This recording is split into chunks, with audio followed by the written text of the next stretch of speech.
योग कैसे लगाएं, आज अभी का टॉपिक का विषय है योग की यथार्थ विधि क्या है, योग का महत्व क्या है,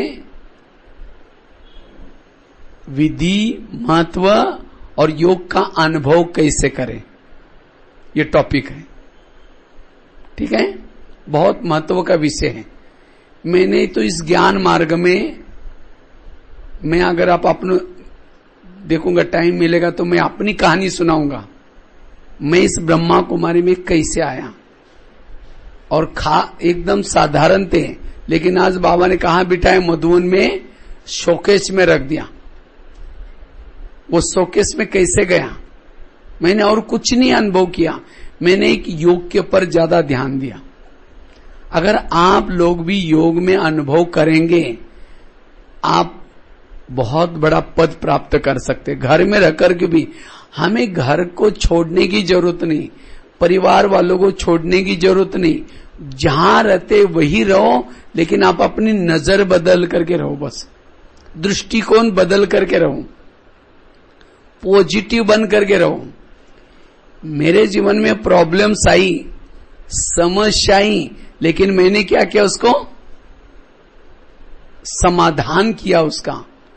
ऐसे नहीं कि मैं ऐसे नहीं कभी नहीं सोचो जो मधुवन में रहते हैं उनको क्या प्रॉब्लम आते हैं, बिना प्रॉब्लम से हम वहां नहीं पहुंचे हैं। प्रॉब्लम हर एक को आती है, लेकिन उसको देखने का दृष्टिकोण पॉजिटिव। और जिन्होंने ये कला सीखी उसके लिए योग बड़ा इजी है। अगर आपके जीवन में प्रॉब्लम्स बहुत हैं, उसको समाधान करने की कला नहीं है आपके पास, आप योगी नहीं बन सकेंगे। इसीलिए मैंने सवेरा क्लास क्यों ली आप लोगों के लिए, क्योंकि जब तक व्यर्थों से मुक्त नहीं बनेंगे योग भी नहीं लगेगा। योग लगाने के लिए भी व्यर्थों से मुक्त बनने की जरूरत है। इसलिए योग के ऊपर अटेंशन। तो सबसे पहले योग का महत्व के बारे में हम थोड़ी सी चर्चा करते हैं। योग का क्या महत्व है। बाबा आजकल दुनिया में भी लोग क्या बोल रहे हैं, योगा डे शुरू किए हैं। और केवल भारत की बात नहीं, ये तो पूरा दुनिया में योग दो प्रकार के होते हैं। एक होता है मेंटली योगा, दूसरा होता है फिजिकली योगा। फिजिकल योगा किसको कहते हैं, वॉकिंग करना, दौड़ना, एक्सरसाइज करना, इसको कहते हैं फिजिकल योगा। इस योगा से कोई हमारी बॉडी तो अच्छी रहेगी, लेकिन तनाव टेंशन इससे दूर नहीं होता। आज मिलिट्री वाले, मैं पिछले साल योगा डे के दिन आसाम में था, तो एक दिन में मेरे 9 प्रोग्राम थे। मैं जहां भी जाता था, लोग योगा करने के लिए चटाई, छोटा सा बिछौना, कुछ बेडशीट लेके आते थे। तो मैंने कहा ये क्या है भाई, कहते योगा करना है ना। हमने कहा मैं कोई ये योगा सिखाने के लिए नहीं आया हूं, मैं आप लोगों को मेंटली योगा सिखाऊंगा। क्योंकि सबसे पहला मेरा प्रोग्राम था मिलिट्री वालों में। हमने कहा आप तो मेरे से भी ज्यादा योगा करते हैं, अब कितने दौड़ते, कितने भागते, तो भी तनाव टेंशन उसे थोड़ी दूर होगा, मेंटली योगा करो। तब वो समझ गए कि योगा तो हमारा को यहाँ का ब्रह्मा कुमारी इसका कौन सा योगा है, मेंटली योगा। और जिसने मेंटली योगा किया उसका फिजिकल भी ठीक रहता है। क्योंकि हमारा योग कौन सा है, राजयोग। राजयोग में सब योग आ जाते हैं, लेकिन उसको कैसे करो, विधि से करो। तो योग का महत्व क्या है, योग करने से सच्चा सुख मिलता है। क्या मिलता है, सच्चा सुख, जिसको कहते हैं अति इंद्रिय सुख। जिसने जिलेबी खाई उसको मुरमुरा दो, कैसा लगेगा, फीका लगेगा। इतना अच्छा जिलेबी खाई, मुरमुरा फीका लगेगा। तो इसी तरह जिसने योग का अनुभव किया, सच्चा सुख अनुभव किया, उसको विकार फीके लगेंगे, काम क्रोध फीके लगेंगे। आज कईयों को कई कहते हम योग लगाते तो भी विकार अपनी तरफ खींचते हमको। इसका मतलब जिलेबी नहीं खाई, उसने वो अतीन्द्रिय सुख का अनुभव नहीं किया। जिन्होंने योग का अनुभव किया उन्होंने अपनी राजाई भी छोड़ दी, जंगल में चले गए, क्योंकि उसके सामने ये सब फीका है। इसलिए योग का अनुभव, जिसने योग का अनुभव किया उसको संसार में कोई चीजें आकर्षित नहीं करेगी। इसलिए योग का अनुभव करना है। जिसने योग का अनुभव किया वो इंद्रियों का राजा बनेगा, और संगम युग में जो इंद्रियों का राजा है वो भविष्य का क्या है? वो विश्व का राजा है। इसीलिए योगी बनने के लिए स्वराज्य अधिकारी बनो। जिन्होंने योग का अनुभव किया वो आत्माभिमानी बनेंगे। योग के अनुभव से ही परमात्मा की अनुभूति होगी। योग के अनुभव से ही वायुमंडल को अच्छा बना सकेंगे। योग के अनुभव से ही सर्व समस्याओं का समाधान कर पाएंगे। इसीलिए योग बड़ा जरूरी है। लेकिन हम योग कैसे करें? योग लगाने के लिए दो चीजें चाहिए, एक बुद्धि का ज्ञान, दूसरा मन का ज्ञान। बुद्धि क्या है और मन क्या है? बुद्धि क्या है और मन क्या है? बुद्धि एक नेत्र है, और बुद्धि रूपी नेत्र क्या करता है? देखता रहता है। बुद्धि जिसको देखते हैं, मन उसके बारे में सोचता है। जैसे कैमरा होता है, टीवी, कैमरा, और साथ में जिस चीज के सामने कैमरा होता है वही चीज किसमें आते हैं? टीवी में आते हैं। इसीलिए बुद्धि है कैमरा, मन है टीवी। तो जिन्होंने योग के बारे में अनुभव किया उसके विचार भी पॉजिटिव चलेंगे, सकारात्मक विचार चलेंगे। जिसके विचार सकारात्मक चलेंगे उसका मनोबल बढ़ता है, आत्मबल बढ़ता है, वो वायुमंडल को भी अच्छा बना सकता है। जिसके विचार समर्थ चलते हैं, समर्थ विचार वाला समर्थ बोल निकालेगा, समर्थ व्यवहार करता है। इसलिए राजयोग के द्वारा ही हम अपने विचारों को भी शक्तिशाली बना सकते हैं। इसलिए योग जरूरी है। जैसे मैंने आपको बताया, योग में दो चीजें काम आते हैं। कौन सी? बुद्धि और दूसरा मन। तो बुद्धि क्या है? जैसे मैंने अभी मधुवन का आप लोगों को एग्जाम्पल दिया था, तो बुद्धि मधुवन को आपने किसने देखा? बुद्धि ने देखा। तो इसलिए बुद्धि देखती है और मन क्या करता है? विचार करता है। बुद्धि गाय है, मन उसका बछड़ा है। जहां गाय जाते हैं बछड़ा उसके पीछे पीछे जाता है। लेकिन हम क्या करते हैं, जब योग में बैठते तो बुद्धि का प्रयोग ही नहीं करते, बुद्धि को लगाते ही नहीं। किसको लगाते? केवल मन में। योग में बैठेंगे, शुरू करेंगे, मैं आत्मा हूं, शांत स्वरूप हूं, शक्ति स्वरूप हूं। बुद्धि क्या है, कहां लगाना, कोई लेना देना ही नहीं। और इसीलिए योग में प्रॉब्लम्स आते हैं। इसलिए पहले किसको लगाओ?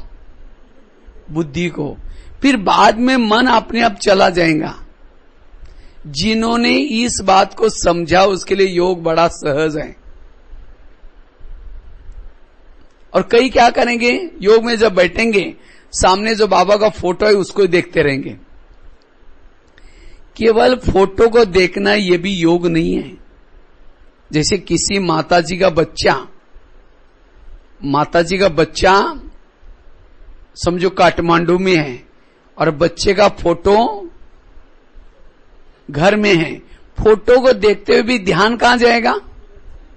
काठमांडू में जाएगा। भले आंखें फोटो को देख रहे हो लेकिन ध्यान कहां जाएगा? काठमांडू में। इसी तरह बाबा का चित्र मतलब बाबा नहीं है, ऐसा बाबा कहां बैठा है? परम धाम में। हमारी आंखें फोटो को देख रहे लेकिन ध्यान कहां जाए? परम धाम में। तब आपका ध्यान, अब होता क्या, हमारा ध्यान कहीं और लगा रहता है, और आंखें फोटो को देख रहे होते। अगर आपका ध्यान भटकता है, उस फोटो से ताकत नहीं मिलेगी, आपको बल नहीं मिलेगा। इसीलिए ध्यान के साथ मन भी जाए, दोनों भी जाना जरूरी। इसीलिए योग में हमें क्या करना है, विधि से योग लगाने का पुरुषार्थ करना है। जहां ध्यान, भक्ति मार्ग में क्या किया, माला जप रहे हैं, हाथ से माला जप रहे, लेकिन क्या करें, माला राम राम राम राम, देखना भाई बिल्ली दूध ना पिया, राम राम राम। हाथ से तो माला पे रहे और ध्यान किस में, बिल्ली में, क्या फायदा उसका। अब इसी तरह यहां योग लगा रहे हैं, मैं आत्मा हूं, शांत स्वरूप, अचानक कोई डबे का आवाज आया, क्योंकि बेटा तुमने क्या गिरा है, ध्यान से लेना। अब इसको मतलब योग लगा है आपका। अगर बेटे ने क्या गिरा है, वो थाली का आवाज किसको आया, किसने सुना, हाँ? कान नहीं सुनता, कौन सुनता है, बुद्धि कानों के द्वारा सुनती है। तो बुद्धि ने सुना, इसका मतलब बुद्धि कहां थी, यहीं थी। जब बुद्धि यहां आई थी, मन कहां है, वो भी यहां। मन यहां है, बुद्धि यहां है, तो ऊपर कौन गया, कोई नहीं गया। इसका मतलब आपका योग नहीं था। जो योग करता उसका ध्यान और मन प्रभु में होता है, वो मगन हो जाता है। इसलिए योग में हमें मगन हो जाना है। तो योग की विधि क्या है, उसका एक एग्जाम्पल मैं आपको देता हूं, सिंपल सा एग्जाम्पल। आजकल मोबाइल का जमाना चल रहा है। आजकल तो बूढ़ी बूढ़ी माताओं के पास, सबके पास मोबाइल होता है ना। और माताओं को सबको पता है कि मोबाइल कैसे चार्ज करते हैं, पता है ना सबको। मोबाइल को कहीं रोड पर डालो, चार्ज हो जाएगा, नहीं हो जाएगा, होगा, लेकिन वहां बिजली का कनेक्शन चाहिए। इसी तरह योग मतलब क्या है, अपने आप को चार्जिंग करना। तो जैसे मोबाइल को चार्जिंग करने के लिए क्या करते हैं, उसको प्लग के पास लेके आते हैं, जहां बिजली का प्लग है वहां लेके आएंगे, और वहां केवल रखेंगे नहीं, उसकी तारे भी प्लग में ज्वाइंट करेंगे। इसी तरह शरीर क्या है, शरीर मोबाइल है, आत्मा उसकी कौन है, बैटरी है। तो आत्मा रूपी बैटरी को चार्ज करने के लिए बाबा ने भी जगह जगह पर प्लग के पॉइंट बनाया। सेंटर क्या है, प्लग का पॉइंट। हमें दिन में एक बार अपने मोबाइल को कहां लाना है, प्लग के पास लाना है, सेंटर पर लाना है। ऐसा नहीं कि मोबाइल को कहीं रोड पर डालो तो चार्जिंग होगा। इसीलिए बाबा कहते हैं रोज दिन में 1 घंटे 2 घंटे के लिए कहां आओ, सेंटर पर। पहले जमाना अलग था, जब ओरिजिनल नोकिया के सेट निकले थे तो एक बार चार्ज करो उसकी बैटरी 3-4 दिन चलती थी। लेकिन आजकल सब डुप्लीकेट मोबाइल है, सैमसंग मोबाइल, चाइना मोबाइल, 2-4 बार चार्ज करो उसकी पूरी बैटरी चार्ज डाउन हो जाती है, 4-5 कॉल में ही डाउन हो जाती है। इसी तरह पहले जमाना अलग था, जब ओरिजिनल गॉडली कंपनी के सेट निकले थे, दादिया गॉडली कंपनी के ओरिजिनल सेट थे। एक बार चार्ज करो उनकी बैटरी कई दिन तक चलती थी। लेकिन आजकल सब हम डुप्लीकेट मोबाइल हैं, दिखने में तो बहुत अच्छे हैं, लेकिन कब इसकी बैटरी डाउन हो जाएगी, कब कंपनी बंद हो जाएगी, कोई भरोसा। इसलिए अपने मोबाइल को रोज क्या करो, चार्ज करो। और उसके लिए कहां लाना है उसको, नारायण घाट में यहां बड़ा सा प्लग बनाया है। सेंटर क्या है, अलग अलग जगह पर भी होगा, गीताबाड़ से छोटी छोटी मोटी, लेकिन सबसे बड़ा पॉइंट यहां रखा है। इसका जोनल हेडक्वार्टर का काठमांडू में, फिर उसका बड़ा लाइट हाउस का मधुबन में, ये सब प्लग के पॉइंट रखे हैं। तो इसीलिए हमें दिन में एक बार कहां लाना है, यहां लाना है। अच्छा समझो मोबाइल को ला करके प्लग के पास रखा, रात भर रखा, तारे डाली नहीं तो भी चार्जिंग नहीं होगा। इसी तरह हमने भी शरीर को ला करके क्लास में पटका दिया, रख दिया, लेकिन मन बुद्धि नीचे भटक रहे, चार्ज होगा। केवल यहां आना नहीं, यहां आने के बाद भी क्या करो, मन बुद्धि बाबा में लगाओ। अच्छा एक तार डाली दूसरी बाहर है तो भी चार्ज नहीं होता, दोनों तारें डालनी होती। अच्छा दोनों तारें डाली लेकिन बाजू का बटन रात भर बंद था, तो भी मोबाइल चार्जर। इसी तरह हमने यहां सेंटर पर आए, मन बुद्धि बाबा में लगाई, लेकिन स्मृति का स्विच ऑफ है, कुछ सोचे नहीं, डव के बैठे। कई क्या करेंगे, बाबा के फोटो के आधा घंटा देखते रहेंगे, कुछ सोचेंगे नहीं। ये भी योग नहीं है, केवल देखना ये योग नहीं है। अब समझो कोई घर में मेहमान आया, उसके चेहरे की तरफ देखते रहो, हो गए कि फोन किसी लिए किया, क्यों आया, बुलाया, भाई उसको बोलते हैं ना, आपको मैंने इसीलिए बुलाया। अब समझो कोई डॉक्टर के पास गए, डॉक्टर के चेहरे की तरफ देखो, अरे वो बोले किसी लिए, क्या बात है, क्यों आए। इसीलिए बाबा से बात करो, जिसको बाबा कहते हैं रूरवान करो, और जब बात करेंगे तो मजा आएगी। बाबा के उपकारों को याद करो। बाबा का कोई उपकार है आपके ऊपर, है कोई उपकार? अगर एक उपकारों को भी याद करो, आंखों से आंसू आएंगे। बाबा ने हमारे ऊपर कितने उपकार किए, बाबा हमें क्या से क्या बना रहे हैं। अगर कोई बच्चों को आईटी में एडमिशन मिलता है तो कितना मम्मी पापा तो उसके लिए लड्डू बांटना शुरू करते हैं। तो हमको कहां एडमिशन मिला है, कहां मिला है? हाँ, नशा ही नहीं, माताओं को सत्युग में एडमिशन तो नहीं मिला है, प्रिंस प्रिंसेस के कॉलेज में एडमिशन मिला है। ये कौन सा कॉलेज है? प्रिंस प्रिंसेस का कॉलेज में एडमिशन मिला है। और यहां उस अगर आईटी में किसी को मिलता भी एडमिशन, वो पास होगा या फेल होगा बात की बात है, हाँ? लेकिन यहां जिसको एडमिशन मिला है वो स्वर्ग में जरूर। हाँ, कृष्ण अर्जुन को कहता है, हे अर्जुन तुम युद्ध कर, युद्ध, इस युद्ध में तुम हार जाओगे तो भी स्वर्ग में जाओगे, जीत जाओगे तो भी ऊंचा पद मिलेगा। इसी तरह ब्रह्मा कुमारी जी में जो रोज आएगा स्वर्ग में जरूर जाएगा, फेल हो जाएगा तो भी जाएगा, पास हो जाएगा तो और ऊंचा पद मिलेगा। लेकिन युद्ध से कभी भी पीछा नहीं छोड़ना है, कभी भी हटना नहीं, आना बंद नहीं करना है। रोज आओ तो कहां जाएंगे? स्वर्ग में। क्योंकि इस कॉलेज का प्रिंसिपल कौन है? शिव बाबा, जिसका बाप ही प्रिंसिपल है, मालिक है, अपने बच्चों को कैसे फेल करेगा? इसीलिए टेंशन नहीं लेना कि हम पास हो गए फेल होंगे, हम गारंटेड क्या हो जाएंगे? पास हो जाएंगे। इसीलिए कभी भी आना मिस नहीं करना है, रोज आना है। और यहां आने वालों का नाम किसमें अमर होता है? कहते ना स्कूल कॉलेज का लक्ष्य क्या है? अमर बनना, सा विद्याया विमुक्ताए। और क्या लक्ष्य है? तमसो मां ज्योतिर्गमय। और क्या लक्ष्य है?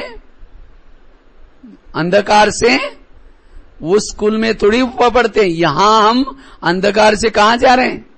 प्रकाश की ओर। और विद्या विनयन शोभते, यहां आने वालों के अंदर विनम्रता आती है, यहां आने वालों का नाम अमर बन जाता है। कहां नाम लिखा जाएगा आप लोगों का?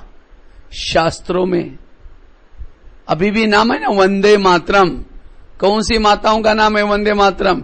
जिन्होंने 5000 साल पहले परमात्मा शिव को मदद करके विकारों पर जीत प्राप्त किया, ऐसी माताओं की वंदे मातरम अभी भी नाम है। लोग नहा धो करके आपका नाम लेंगे। जब तक चांद सूरज रहेगा तब तक यहां इस विद्यालय में आने वालों का नाम अमर रहेगा। अभी भी सरस्वती लक्ष्मी कौन है? ऐसे नहीं कि जो दादी है वही सरस्वती लक्ष्मी है। यहां आने वालों की जो भी स्टूडेंट है सब कौन है? सरस्वती है, लक्ष्मी है, काली है, दुर्गा है। अभी भी आप लोगों का नाम अमर है। 5000 साल पहले जो संगम युग में कार्य, तो कितनी नशा होनी चाहिए। इसीलिए बाबा कहते बच्चे जब योग में बैठे हैं तो प्राप्तियों को याद करो, मैं क्या से क्या बन रही हूं। 1 घंटे की पढ़ाई पढ़ रहे हैं, कितना घंटा पढ़ते हैं यहां? 1 घंटा। उसके लिए कोई फी है? अगर कोई कॉलेज होता है, हाँ, वो तो आईटी में भी कितनी फीस होती है। अगर कोई राजकुमार बनने वाला कोई कॉलेज होगा, कोई मालिक होगा, उसकी फीस तो इतनी होती, आप घर बार बेचते तो भी फी आपको दे नहीं पाते थे। इसीलिए बाबा ने यहां कोई भी फी नहीं रखी, फ्री ऑफ चार्ज बाबा पढ़ा रहे हैं। यहां आते समय कोई किताबें, कोई इतनी बड़ी बड़ी किताबें अगर है, कोई सिंपल सी डायरी लेके आओ, बाबा कहते पेन लेके आओ, अगर यूनिफॉर्म पहन के आओ तो नहीं आओ तो भी चलेगा, कोई बात नहीं। हाँ, कितनी सहूलियत है ना। तो ऐसे कॉलेज में हम पढ़ते हैं क्या से, तो इसीलिए बाबा कहते बच्चे प्राप्तियों को याद करो। सतयुग में कितनी, आपका नारायण घाट का जितना शहर है इतना बड़ा, एक एक राजा के पास महल होगा, पुष्पक विमान होगा। ऐसी प्राप्तियों को याद करो। योग में नींद नहीं आएगी। नींद किसको आती है? ट्रेन जा रहे हैं 2 बजे, चाय करके झुटका लगाता है झुटका। उसको पता है कि अभी मैं ट्रेन जाएगी तो मुझे 100 रुपए मिलेंगे। वो 100 रुपए दिखते, इसीलिए नींद नहीं आती। और आपको क्या मिलने वाला है जब आप योग करते? आधा घंटा 1 घंटा अमृत वाला, 1 जन्म की प्राप्ति आपको मिलने वाली है। अब प्राप्ति लेते समय हम झुटका लगा रहे, इसीलिए आंखें खोल करके बैठो। अब किसी के चेहरे पर मेकअप हो रहा है, वो नींद करें, यहां का मेकअप यहां पहुंच जाएगा। इसीलिए बाबा कहते हैं अलर्ट होकर के बैठो, उपकारों को याद करो। अगर कोई व्यक्ति गटर में गिरा है, लोग थूक के जा रहे हैं, उसके तरफ देख भी नहीं रहे, और एक व्यक्ति ने देखा है तो गटर में गिरा है, वहां से उसको उठाया, ये भी नहीं सोचे कि मेरे कपड़े गंदे हो जाएंगे, उठाया, उसको गले लगाया, और गले लगा करके उसके आंसू पहुंचे, उसको उठा करके एसी गाड़ी में रखा, घर में लाया, नहला रहे हैं, धुला रहे हैं, चाय पानी पिला रहे हैं, उसको मालिश पालिश कर रहे हैं। वो गटर में गिरा हुआ व्यक्ति कभी भूलेगा?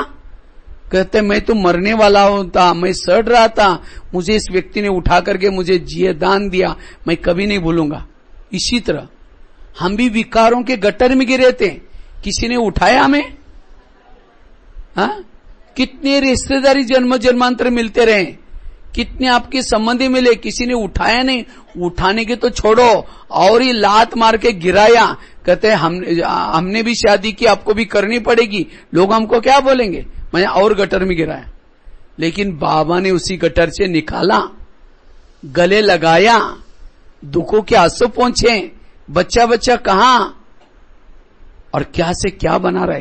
रोज टीचर बन करके परमधाम से आकर के पढ़ा रहे, माली बन करके सजा रहे हैं। तो ऐसे बाबा को हम कैसे भूल सकते हैं? इसीलिए बाबा कहते बच्चे उपकारों को याद करो, प्राप्तियों को याद करो, यह है योग। इसीलिए योग में केवल बैठो नहीं, लेकिन इन बातों को जब याद करेंगे लगन में मगन हो जाएंगे। तो मैं आपको मोबाइल की बात सुना रहा था, प्लग के पास लाया, दोनों तारे डाली, स्विच चालू किया। अच्छा, कभी तार प्लग में डाल रहे, फिर निकाल रहे, डाल रहे, निकाल रहे, तो क्या मोबाइल चार्ज हो जाएगा? इसे हम भी क्या करते, कभी मन बुद्धि बाबा में लगा रहे, कभी निकाल रहे, कभी लगाते हैं, कभी निकालते। कैसे? समझे कोई माता योग लगाने के लिए आ रहे हैं, और आते आते रास्ते में देखा बहुत अच्छा सब्जी का गाड़ी वाला जा रहे, बैंगन की सब्जी लेकर के। फिर सोचे कि वाह कितनी अच्छी सब्जी आई है, चलो आज शाम को इसकी सब्जी बना देंगे। पहले सोचेंगे योग लगा करके, मुरली सुन करके जाते समय लेके जाएंगे।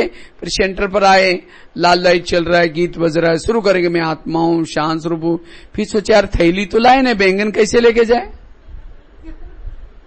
बैठे योग में, लेकिन दिखाई क्या पड़ रहे हैं? ये आंखें तो फोटो को देख रहे हैं, लेकिन बुद्धि किसको देख रहे हैं? बैंगन की गाड़ी वालों को देख रहे हैं। फिर कहेंगे कोई बात नहीं, उसके पास तो प्लास्टिक का थैला तो होगा ही, उसमें लेके जाएंगे। फिर दोबारा करेंगे मैं आत्मा हूं, शांत स्वरूप हूं, शक्ति स्वरूप। फिर सोचेंगे गैस के ऊपर जो दूध रखा था शायद उसको बंद किया, या ऐसा ही चल रहा है, यहाँ आने के चक्कर में क्या हुआ, चलो फिर कोई बुझाई देगा। फिर कहेंगे मैं आत्मा हूं, शांत स्वरूप हूं, शक्ति स्वरूप हूं। फिर अचानक याद आएगा, अरे वो घर में तो मेहमान आने वाला था, मैंने उसके लिए बोला, सोचे कि छोले बनाए, लेकिन रात को तो भिगो ही नहीं, चलो छोले के बजाय कुछ और बना देंगे। फिर कहे कि मैं आत्मा हूं, शांत स्वरूप हूं, शक्ति स्वरूप हूं। लाल लाइट की सफेद लाइट हो गई, योग का टाइम पूरा हो गया। सामने वाला बैठने वाला क्या सोचेगा, इन्होंने आधा घंटा योग किया, लेकिन इनका योग कहाँ लगा था, छोले वाला योग या बैंगन वाला योग चल रहा है, वो बाबा वाला योग होता है ऐसा। अगर ऐसा योग करेंगे आत्माभिमानी स्थिति कैसी बनेगी। इसीलिए योग लगाते समय चेक करो कि मेरा मन बुद्धि इधर उधर तो नहीं भाग रहा है। विधि से योग लगाना है और तब सारा दिन सोल कॉन्शियस बनेंगे। कई तो क्या समझते हैं, योग में जब बैठते ना, मेरी आत्मा बॉडी से निकल करके अब धीरे धीरे ऊपर जा रहे, वो सोच, लेकिन दिखती तो ही नहीं, गई नहीं। वास्तव में जब योग में बैठते तो शरीर से आत्मा निकल करके ऊपर नहीं जाती। जैसे मैंने आपको मोबाइल के बाद सुना रहा था, दोनों तारे डाली, स्विच चालू किया, मोबाइल चार्जिंग चालू हो गया। तो मोबाइल चार्जिंग चालू हो गया तो बैटरी मोबाइल से निकल करके धीरे धीरे प्लग में घुसने के लिए जा रहे ऊपर। उस समय बैटरी क्या रहती है, मोबाइल में रहती। इसी तरह जब हम योग करते समय कोई आत्मा शरीर से निकल करके ऊपर नहीं जाती। आत्मा कहाँ रहती है, शरीर में रहते। जाति कौन है, मन और बुद्धि जाती है। ये पक्का करना है कि ध्यान और मन ऊपर जाना चाहिए, आत्मा की जाने की जरूरत नहीं। आत्मा परम धाम से एक बार आई, बीच बीच में कभी भी नहीं जाती ऊपर। जाएगा तो शरीर ढेर हो जाएगा, यहीं नीचे गिर जाएगा। इसीलिए मन बुद्धि से जाना शुरू करना है। और जिसका मन बुद्धि गया उससे विकर्म विनाश होते हैं, उसे एकाग्रता आती है। इसलिए मन बुद्धि से हमें ऊपर जाना है। बुद्धि सदा बाबा में लगी रहे, ध्यान सदा बाबा में, और जिसका ध्यान बाबा में है उसका मन भी। अगर बाबा में ध्यान है, ढोल बज रहा है, कुछ भी हो रहा है, आपको कुछ भी पता नहीं चलेगा। एक माताजी कहीं जा रही थी, जब जा रही थी उस समय अकबर चद्दर बिछा करके नमाज पढ़ रहे थे। तो उसी समय माताजी जा रहे थे, तो माताजी क्या करते, उनके चद्दर के ऊपर से गई। तो अकबर को तो बड़ा गुस्सा आया। अकबर ने उसको बुला करके लिया, माताजी इधर जाओ, आ जाओ। माताजी आई भी नहीं, चली गई। तो अकबर ने सोचा जाने दो, कोई बात नहीं। 3-4 घंटे के बाद वही माताजी वापिस आई। फिर अकबर ने फिर आवाज करके बुलाया उसको, इधर आओ। वो आई। अकबर डांटने लगे उसको, कहते तुम अंधी हो, तुमको गूंगी हो, तुमको कुछ सुनाई दिखाई नहीं पड़ता। तो वो तो हाथ जोड़ गई, कहते महाराज जी मैंने क्या किया। अकबर ने कहा 2 घंटा तुम पहले यहां से गई थी। उसने कहा गई थी, तुम मेरे चद्दर के ऊपर से गई, मैंने तुमको आवाज भी लगाई, तुम आई नहीं। उस समय माताजी कहते हैं महाराज जी हो सकता है मैं गई होगी, क्योंकि 2 घंटा पहले जब मैं यहां से गई थी, मेरा बच्चा 2 दिन से स्कूल में गया था, वो वापिस नहीं आया। तो मेरा पूरा ध्यान उस बच्चे में था, वो कहाँ सोया होगा, कहाँ बैठा होगा, कुछ हुआ तो नहीं होगा। मेरा पूरा ध्यान उस समय उस बच्चे में था। इसीलिए मुझे आपकी चद्दर दिखाई नहीं पड़ी, और आपने आवाज भी लगाया होगा, सुनाई नहीं पड़ा। मेरे से गलती हो गई, मुझे माफ करना। लेकिन जब मैं गई तो पता चला बच्चा मेरे को उसके दोस्त के पास मिला, इसीलिए मेरा ध्यान आप ठिकाने पर आया। लेकिन कहते मेरा ध्यान तो मेरे बच्चे में था, इसीलिए मुझे आपकी चद्दर दिखाई नहीं पड़ी। लेकिन आप तो अल्लाह को याद कर रहे थे, नमाज पढ़ रहे थे, तो आपका ध्यान तो अल्लाह में था, तो उस समय आपने मुझे कैसे देखा। इसका मतलब आपका ध्यान अल्लाह में नहीं था, आप मुझे ही देख रहे थे। तब उसको लगा कितनी बड़ी बात कह के जा रही। इसी तरह अगर मैं योग में हूं फिर भी मुझे कोई आवाज सुनाई पड़ता है, तो इसका मतलब मेरा असली योग। इसलिए ऐसे लगन में मगन वाला योग करना है, ढीला डाला योग नहीं। लेकिन योग में सबसे पहले क्या होता है, नींद का प्रॉब्लम आता है कईयों को। तो नींद क्यों आती है, जिसको प्राप्तियों को भूल जाता है। नींद उसको आती है जिसके ज्यादा सारा दिन थॉट चलते हैं, जो टेंशन में रहते हैं, उसको जल्दी नींद आती है। नींद उसके आते हैं जिसको परम धाम को भूल गया, वो परम धाम बुद्धि के सामने कोई दृश्य नहीं, कुछ नहीं, उसको नींद आती है। इसलिए हमें, और ऐसा योग हमारा कितना घंटा होना चाहिए? रोज हमें 3-4 घंटा योग करना है। कितना घंटा? कम से कम 4 घंटा छोड़ो, 2-3 घंटा तो रोज करना है। तो हम योग कैसे करें? एक तो सबसे पहला अमृत वेला फिक्स। अमृत वेला कितना बजे? 4:45 से 4:45। वैसे कहा जाता है जो 2 बजे उठता है उसको महातपस्वी कहते हैं, 3 बजे उठता है उसको तपस्वी कहते हैं, 4 बजे 4:45 बजे जो उठता है वो उसको योगी कहते हैं, 5 के बाद जो उठता है उसको भोगी कहते हैं, 6 के बाद उठता है उसको रोगी कहते हैं, और 7 के बाद जो उठता है उसको महारोगी कहते हैं। तो चेक करो हम किस में हैं। हाँ? तो कम से कम हमें 4:45 बजे तो जरूर रोज उठ करके क्या करना है? बाबा को याद करना है। अगर 4:45 के बाद जो उठते हैं वो सत्युग में कभी नहीं आ पाएंगे, क्योंकि वो विकारों पर जीत प्राप्त कर ही नहीं पाएंगे। क्योंकि 4:45 के बाद उठने वालों को वो आत्माभिमानी नहीं बनेंगे, वो देहाभिमान में रहेंगे। इसलिए हमें क्या करना है? रोज सवेरे जल्दी उठना है, योग लगाना है। लेकिन ऐसा नहीं कि कई उठ तो जाते हैं, वहां से तो उठ जाएंगे बेड पर से, फिर कमरे में, बाबा कमरे में, या वहां सो जाएंगे। फिर ऐसा भी नहीं करना, फिर क्या फायदा क्या हुआ? इसीलिए उठना मतलब उठ करके आंखें खोल करके भी बैठना, बुद्धि रूपी आंखें खोल करके भी बैठना। नहीं तो अगर ऐसे बैठेंगे तो क्या बनेंगे? महाभारत में इसका यादगार है, अंधा। धृतराष्ट्र क्या बना? क्यों अंधा बना? पता है ना, जब ऋषि आया था दृष्टि देने के लिए, उसी समय ऋषि दृष्टि दे रहा था, तो क्या हुआ? वो माता थी, उसने क्या किया? उसकी माता माना धृतराष्ट्र की जो माता, उसने क्या किया था? आंखें बंद कर दी। इसीलिए क्या बना? वो अंधा। फिर वो जो राजमाता कहते नहीं नहीं और एक चांस दो, फिर दूसरी को भेजा, उसको कहा कि तुम आंख बंद नहीं करना, दृष्टि देता है तो आंख खोल करके रखना।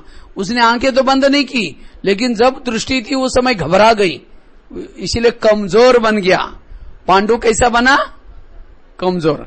फिर कहा कि नहीं और एक चांस दो, तीसरा चांस दिया, तो दोनों कहते तुम नहीं, तो वो कहते तुम जाओ, वो कहते मैं नहीं जाऊंगी। वो उन्होंने दासी को भेज दिया, और कौन पैदा हुआ?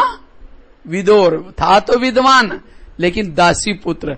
ये सब संगम युग के यादगार है। बाबा भी अब ये दुनिया परिवर्तन होने वाली है, इसीलिए नए दुनिया की स्थापना कर रहे हैं। इसके लिए बाबा दृष्टि दे रहे हैं, उस समय आंखें बंद करेंगे तो कैसे बनेंगे? अंधा मतलब ज्ञान है, समझ है, क्या करना है क्या नहीं करना है, तो भी गलत काम करते हैं। तो समझने के बाद, परखने के बाद गलत काम करता उसको क्या कहेंगे? अंधा। क्योंकि ताकत नहीं है, वो योग की ताकत नहीं, इसलिए ज्ञान है लेकिन तो भी गलत काम करते हैं। और कमजोर मतलब उस प्रमाण न चलना। और दासी पुत्र मतलब है ज्ञान में होशियार है लेकिन इंद्रियों के अधीन है, दासी पुत्र। इसीलिए बाबा कहते बच्चे अमृत वाला कैसे बनो? बैठो अमृत वाला आंखें खोल करके, भले थोड़ा देर करो, जरूर नहीं कि आपको 2 बजे उठना है, जरूर नहीं कि आपको 3 बजे उठना है, थोड़ी देर के लिए बैठो, लेकिन अलर्ट होकर के आंखें खोल करके बैठो। इसीलिए अमृत वाला अच्छी तरह करना है। अमृत वाला 1 घंटा, और उसके बाद क्लास के पहले क्या करना है सबको? आधा घंटा। क्लास के पहले योग क्यों करना है? क्योंकि जैसे आप लोग खेती के बारे में जानते हैं ना, खेती में बीज डालते हैं तो पहले क्या करते हैं? उसको हल चलाते हैं, मशीन जमीन को तैयार करते हैं। ऐसे नहीं कि सीधा जाकर के बीज बिखराव करके आ जाते हैं, पहले हल चलाते हैं, जमीन तैयार करते हैं, फिर बीज डालते हैं। इसी तरह ज्ञान का बीज डालने से पहले क्या करना है? योग करके फिर बाद में ज्ञान का बीज डालो तो उगेगा। अन्यथा कईयों को मुरली सुनने के बाद फिर शाम को पूछेंगे आज की मुरली क्या थी, बहुत अच्छा थी। वरदान क्या था, बहुत अच्छा था। स्लोगन क्या, बहुत अच्छा था। अरे बताओ तो क्या था, बहुत अच्छा था। वो उड़ गया। क्यों उड़ गया? क्योंकि योग नहीं किया था। जो बिना योग करके मुरली सुनता है शाम तक ओम शांति, वो मुरली उड़ जाएगी। अब 10 दिन की पहली किसी ने गाली दी थी, कुछ बोला था, अभी भी याद है, लेकिन आज की मुरली भूल गए।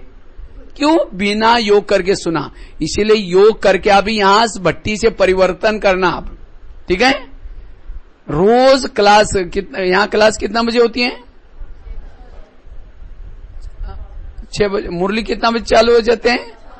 6 बजे। तो इसका मतलब योग कितना बजे चलता है? 5:30।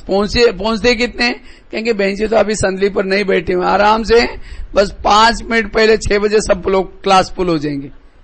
लेकिन वो 5:30 बजे देखो तो 1 का 2 का 2 4 5 6 बैठे हैं ऐसा। लेकिन अब हमें ये परिवर्तन करना है। क्लास के पहले योग जरूर करना है। संगठन में योग करने से सेंटर का वायुमंडल भी पावरफुल बनता है।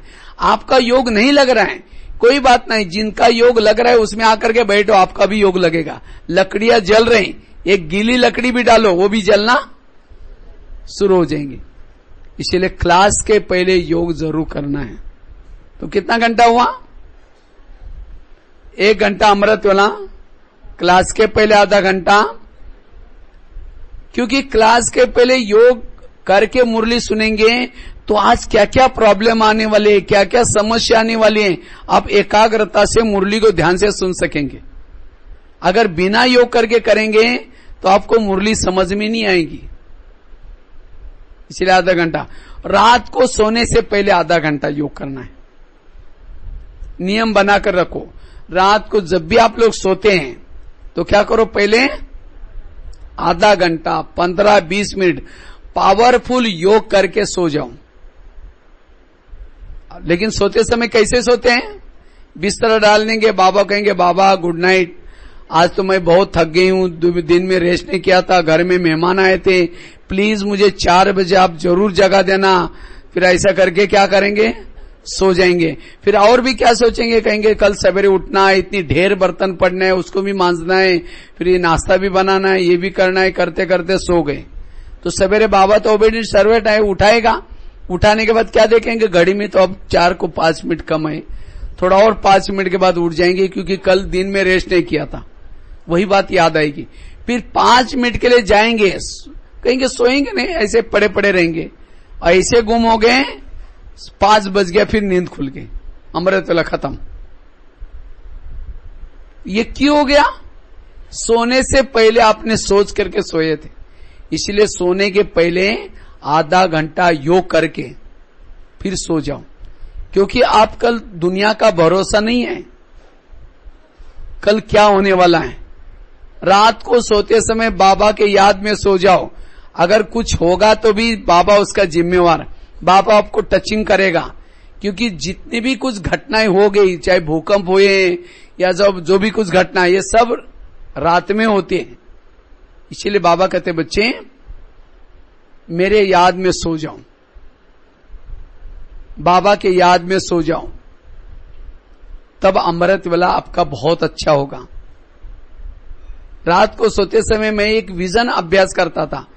जैसे गाड़ी का क्या करता है, ड्राइवर क्या करता है, गाड़ी को रात को कहां लगाता है, गैरेज में, और गैरेज में लगा करके गाड़ी का ड्राइवर कहां सोता है, गाड़ी में सोता है नहीं, वो अपने घर में जाकर सोता है। इसी तरह शरीर भी क्या है, गाड़ी है, और आत्मा उसका कौन है, ड्राइवर है। तो शरीर रूपी गाड़ी को सारा दिन घुमा फिरा करके रात को बेड रूपी गैरेज में रख दो, फिर उसके ऊपर बेडशीट कंबल जो भी डालो, गाड़ी को नमस्ते करो, और हमारा ड्राइवरों का घर कहाँ है, परम धाम, अव्यक्त वतन। तो ऊपर जाकर के बेल बजाओ अव्यक्त वतन की, दरवाजा खोलो, फिर बाबा के पास जाकर के समाचार सुना करके बाबा के गोदी में सो जाओ, ऊपर जाकर सो जाओ। लेकिन हम क्या करते हैं, गाड़ी को गैरेज में लगा दिया और गाड़ी के अंदर सो गए। अगर जो ड्राइवर रोज गाड़ी में सोएगा तो क्या हो जाएगा, खाना पीना कहाँ मिलेगा, फिर सवेरे उठेगा, भूखा हुआ ड्राइवर गाड़ी का एक्सीडेंट कर देगा। इसीलिए रोज ऊपर जाकर के सोना है। और अमृत वेला का फाउंडेशन है सोने की पहली की बेला, और अमृत वेला सारा दिन का फाउंडेशन है। इसलिए लेकिन कई क्या करते हैं, अमृत वेला उठेंगे और उठ करके आंखें बंद करके बैठेंगे। अब कोई मेहमान को घर में बुलाओ और मेहमान घर में आने से पहले दरवाजा खिड़की लगा करके सो जाओ अंदर, और वो बेल बजा रहा है, गेट बजा रहा है, दरवाजे नहीं खोलो, कैसा लगेगा? तो हम भी ऐसे करेंगे। बाबा कहेंगे मीठे बाबा, प्यारे बाबा, आप आ जाओ, निमंत्रण दिया, और धीरे धीरे दरवाजे खिड़की लगा दे, ओम शांति हो गया। अब वो तो बाबा तो आया, दरवाजे पे गेट, मेहमान तो आ गया, इसका तो दरवाजा बंद है, गेट बंद है, तो चला जाएगा। फिर नींद खुल गई, फिर कहे मीठे बाबा, प्यारे बाबा, क्या बात है, फिर पीछे से आओ, देखता है कि फिर आवाज आ रहा है, फिर वापिस आ गया, फिर दरवाजा बंद। हाँ, अगर कोई मेहमान के साथ करो तो कैसा कहेगा, भाई दोबारा कभी नहीं आऊंगा बोलेगा आपके पास, मैं जब भी आता आप दरवाजा बंद करते हैं। तो इसी तरह बाबा को बुलाया और फिर आंखें बंद कर दिया, कैसा लगेगा बाबा को? तेरे द्वार खड़ा भगवान, भगत भर ले झोली, भगत तो ओम शांति हो गया। इसलिए आंखें खोल करके बैठो, और केवल आंखें खुले होने से भी नहीं चलेगा, आंखें खोल करके बैठो और साथ में बात भी करो। अब समझो घर में मेहमान आया, उसके चेहरे की तरफ देखते रहो तो कैसा लगेगा? इसलिए बातें भी करो। इसलिए ये है योग। इसलिए आपके घर में भी बाबा आता है, कभी दिखाई पड़ता है आप लोगों को? आता है आपके पास, घर में आता है, दिखता है? कईयों को तो पता ही भी नहीं चलता बाबा कब आया और कब चला गया। देखने के लिए क्या चाहिए? हाँ, अलर्ट होकर के बैठो। अब कोई व्यक्ति शराब पी करके गटर में गिरा है और कोई आकर के उसको कह रहे आप 10 रुपए ले लो और घर में जाकर सो जाओ, लेकिन जो शराब पिए वो नशे में होता है, कहता है मैं राजा हूं, मुझे कुछ नहीं चाहिए। अब नशे में शराब पी के गटर में गिरा और क्या समझता है, मैं राजा हूं। इसी तरह बाबा भी अमृत वेला वरदानों का झोला लेके आता है और पूछता है बच्चे कुछ चाहिए, लेकिन हम ऐसे झूम रहे हैं, कुछ नहीं चाहिए, मैं राजा हूं।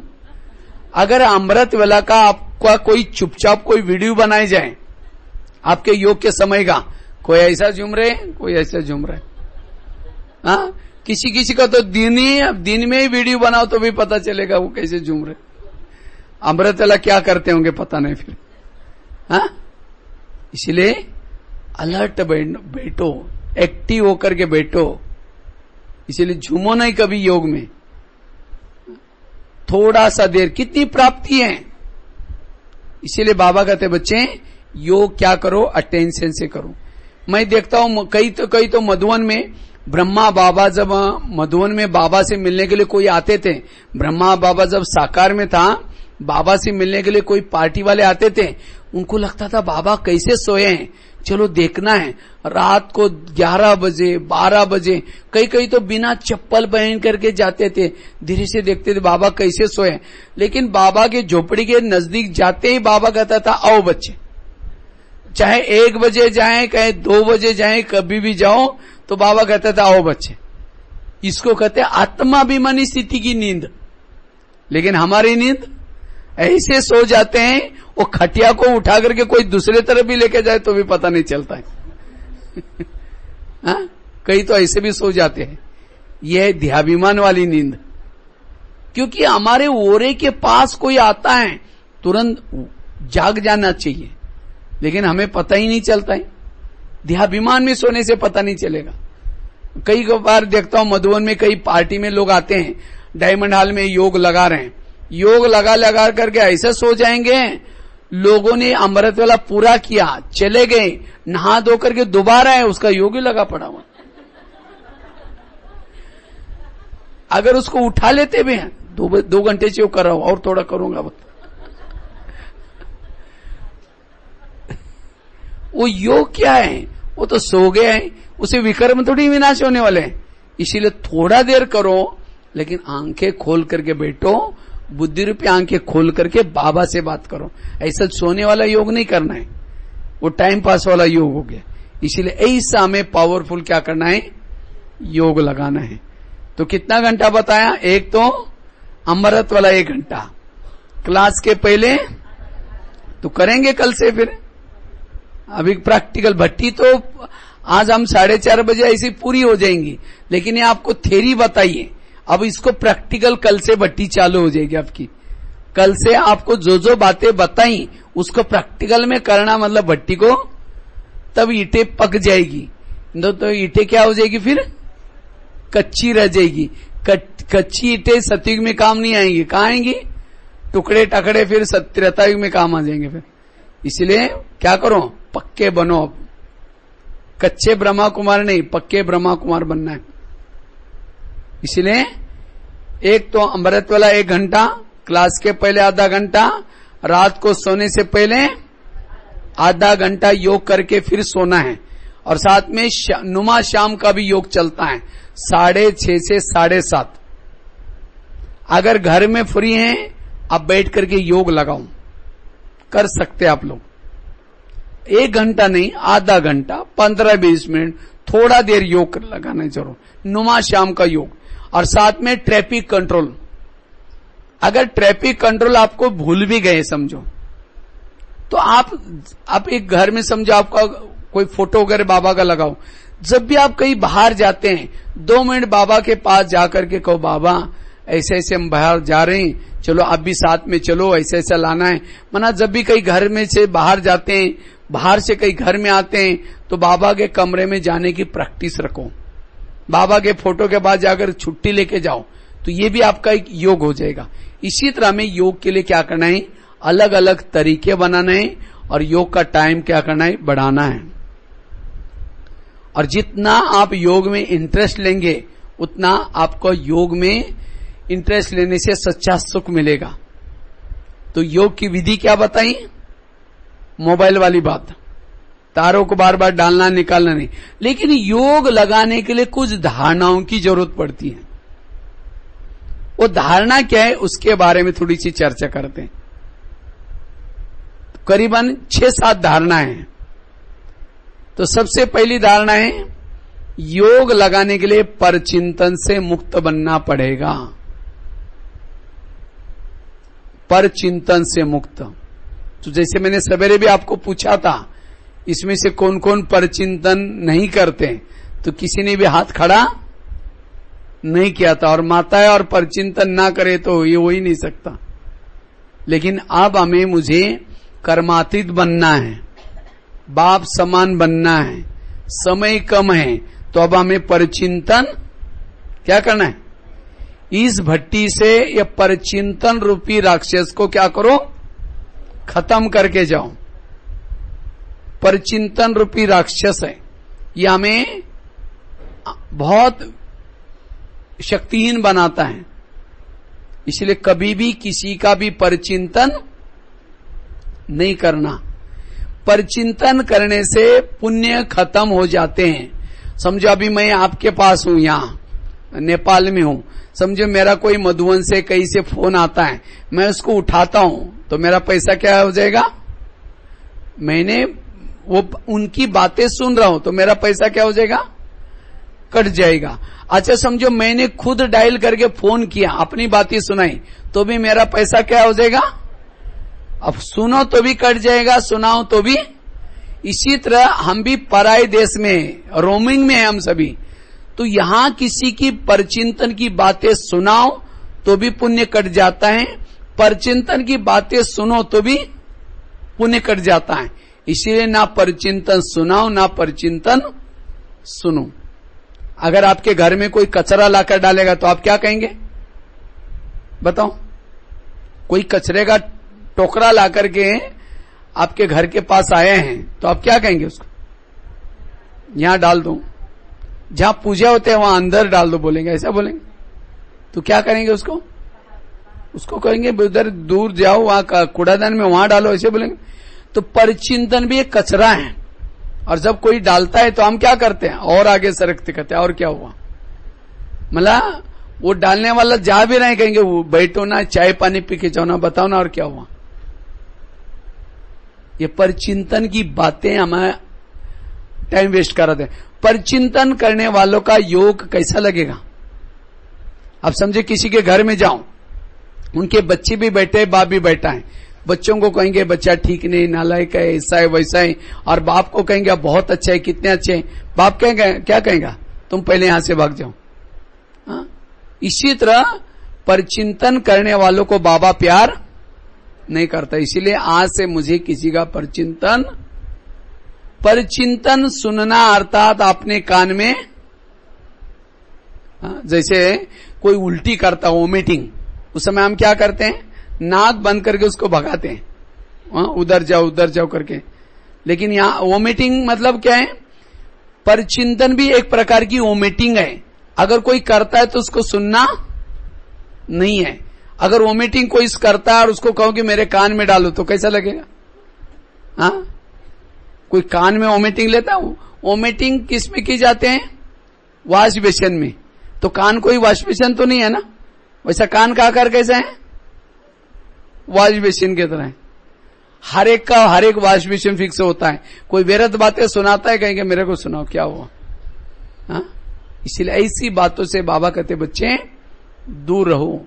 जिसको बाबा के शब्द में बाबा कहते बच्चे झगमई बातें कभी ना सुनो, परचिंतन सुनने वाले ज्ञान में नहीं चल सकते। कोई सेंटर की बातें, बहनों की बातें, मधुबन की बातें, इधर उधर फालतू बातें, अगर कोई व्यर्थ बातें सुनता है वो ज्ञान में चलेगा नहीं। मैं तो करीबन 30 साल से बाबा के यज्ञ में हूं, सेवा कर रहा हूं। मैंने तो कई अच्छे अच्छे भाई बहनों को देखा, बहुत अच्छा सेवा करते थे, यज्ञ में सहयोग करते थे, लेकिन आज ज्ञान में नहीं है। वो चले गए। कहां चले गए? उन्होंने एक दूसरे को देखना शुरू किया, परचिंतन करना शुरू किया, वो ज्ञान से चले गए। अगर मुझे अंत समय तक रहना है तो इस परचिंतन को छोड़ना है। एक बहुत अच्छी कहानी आप लोगों को सुनाते हैं, इससे समझ में आएगा परचिंतन कितना खतरा है। कहते एक जगह पर एक सत्संग चलता था, उसमें बहुत सारे लोग आते थे। तो एक दिन गुरुजी ने पूछा एक शिष्य को, आपको क्या वरदान चाहिए? तो शिष्य ने कहा, गुरुजी मुझे कुछ नहीं वरदान चाहिए, मुझे इतना वरदान दो कि मेरे बारे में सबके दिल में क्या चलता है। तो गुरुजी ने कहा ठीक है, मैं वरदान देता हूं, साथ में एक छड़ी देता हूं। अगर किसी के बारे में तुम्हारे दिल में क्या चलता है, तुम्हारे बारे में उनके दिल में क्या चलता है वो जानना है, इस छड़ी को दिल में लगाना और उस व्यक्ति का नाम लेना, तुम्हें पता चलेगा। तो छड़ी दी, वरदान दी, उस शिष्य चला गया। अचानक रास्ते में उसको याद आया, पहले मैं गुरुजी की चेकिंग करता हूं, गुरुजी के दिल में मेरे बारे में क्या चलता है। तो छड़ी को दिल में लगाया, गुरुजी का नाम लिया, थोड़ी छड़ी काली होगी। तो छड़ी काली होगी, उसको लगता है गुरुजी के अंदर मेरे बारे में कालापन है, इनको गुरुजी बना करके क्या फायदा। आश्रम में आना बंद कर दिया। 1 दिन हो गया, 2 दिन हो गया, 1 महीना हो गया। तो गुरुजी को लगता है इतना अच्छा शिष्य था, सबसे पहले बैठने वाला, इतनी अच्छी सेवा करने वाला, उसको क्या हो गया। तो गुरुजी उसके घर में गए। कहते आजकल आप आश्रम में नहीं आते? तो नहीं गुरुजी, आजकल हमारे घर में मेहमान आते हैं, मेरी तबीयत थोड़ी खराब है, थोड़ा सा प्रॉब्लम है, सब बहाने बनाने लगा। तो गुरुजी कहते 6 साल से पहले आप आते थे, तब भी हमेशा ये होता था, अभी क्या हो गया? नहीं गुरुजी, नहीं जरूर कुछ बात है। कहा कि गुरुजी आपके अंदर मेरे बारे में कालापन है। जो छड़ी थी तो उसे मैंने देख लिया। तो गुरुजी ने कहा अच्छा ये बात है। कहते अच्छा मेरे अंदर तुम्हारे बारे में कालापन है, लेकिन तुमने देखा कि तुम्हारे अंदर औरों के बारे में कितना कालापन है? कहा कि नहीं देखा। देखो। तो शिष्य ने छड़ी को दिल में लगाया, अपना नाम लिया, पूरी छड़ी काली होगी। गुरु की तो थोड़ी काली थी, लेकिन उसकी खुद की पूरी काली थी। अपनी काली देकर के उसको शर्म आई, सिर नीचे झुकाया। तो गुरुजी ने उसको समझाया, मेरी भी छड़ी पूरी काली थी, लेकिन मैंने तपस्या करते करते इतनी बची है, वो तो मैं कर ही रहा हूं, लेकिन तुम मेरे को देकर के आश्रम में आना बंद करोगे, जो तुम्हारे सफेद बन रहे वो भी क्या हो जाएगी। तब फिर वो शिष्य कहता है गुरुजी आपने तो मेरी आंखें खोल दी, मैं कितना बुरा काम करने जा रहा था। कहा कि कोई बात नहीं, आज से कभी भी बड़ों की कमजोरी मत देखो, बड़ों की बुराई को नहीं देखो, घाटा तुम्हारा हो जाएगा। तब शिष्य कहता है, गुरुजी आपने मेरी आंखें खोल दी, आज से मैं कभी भी ऐसा काम नहीं करूंगा। इसी तरह हम भी ज्ञान में आते हैं, बाबा को पहचानते हैं, और जो काली आत्मा थी, पति थी, पावन बनना शुरू हो जाते हैं यहाँ आते आते। लेकिन जैसे नजदीक आएंगे बहनों के, सेंटर के, फिर कहेंगे यहाँ जो पैसे देते हैं उसको ज्यादा आगे किया जाता है, वो बहन ऐसे, वो भाई ऐसा है, कुछ ना कुछ कमी देखेंगे, आएंगे नहीं। तो नहीं आएंगे तो घाटा किसका है? इसीलिए बाबा कहते बच्चे, इस ज्ञान मार्ग में अगर आपको निरंतर रहना है, जिंदा रहना है, तो क्या करो? किसी की भी कमियां देखना बंद कर दो। सरस्वती मां किस पंछी के ऊपर बैठी है? बैठती थी हंस के ऊपर। अगर कोई छोटी सी बच्ची जाकर के बैठ जाए तो क्या हो जाएगा? वो हंसी भी डूब जाएगा और बच्ची भी डूब जाएगी। सरस्वती मां का वजन तो 50-60 किलो तो होगा ही। ये चित्र कहता है ज्ञान उसके बुद्धि में बैठता है जो हंस है। हंस अर्थात अंदर बाहर स्वच्छ, मुख में राम बगल में छुरी। अब समझे कोई बहन या भाई सामने नहीं है और 2-4 जन मिल करके पीछे बैठ करके बुराई करे, वो ऐसी है ये है, और अचानक आई, क्या कहेंगे? बहन जी हम आपको अभी याद ही कर रहे थे, बस इतने में आप पहुंच गए। याद नहीं कर रहे थे, उनकी परचिंतन कर रहे थे। ऐसे के दिल में कभी बाबा नहीं बैठ सकता, ज्ञान नहीं बैठ सकता।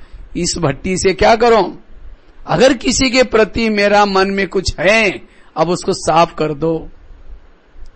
हर एक अच्छा है, बाबा का बच्चा है, पर चिंतन से।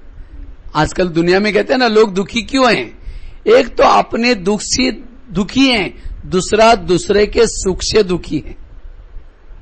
दूसरे के सुख से दुखी है, इसलिए पर चिंतन